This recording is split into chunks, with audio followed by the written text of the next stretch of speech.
The problem with Pauline Christianity is that it is not living up to expectations.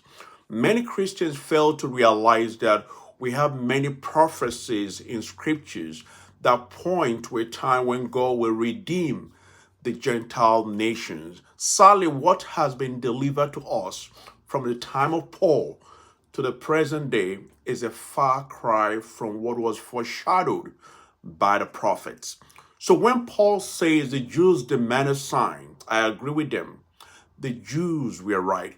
One of the prophecies is Isaiah chapter 52, verse 10. And it says, God will visibly exhibit his mighty power in the sight of all the nations, and all the people of the world will see his salvation. So why do the Jews seek a sign? Let's remember that before God started dealing with Israel as a nation, God told Moses he would come down with the clouds in the sight of all the people of Israel so that they will believe Moses forever. This is Exodus chapter 19, verse 9. God eventually came down and there were lightnings, thunders, and thick darkness. God did this for Israel, which is one nation whose forefathers had a prior relationship with God himself. What do you think God will do when he's ready to reach out to all nations, nations that have never had any relationship with him? I'm sure the sign will be the Son of God coming with the clouds of heaven. So Paul said, for Jews demand a sign, and the Greeks seek wisdom, but we preach Christ crucified, a stumbling block to the Jews and foolishness to the Gentiles. Yes, the Jews were right to seek a sign, to demand proof. The Greek also seek wisdom. The book of Proverbs talks about seeking wisdom.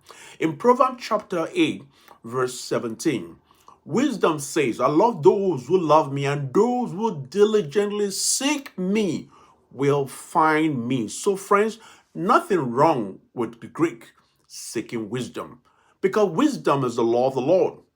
Wisdom is the commandment of the Most High.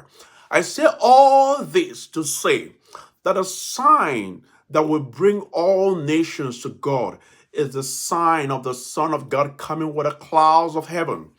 This will correctly correspond to what God did in the sight of all Israel on Mount Sinai. According to Daniel chapter 7, verse 13 to 14, when the Son of God comes with the clouds of heaven, then people from all nations, tribes, and languages will serve him. Friends, the kingdom of God is at hand, and every eye will see it. Behold, it comes with the clouds. God bless you all. Have a good day. Bye-bye.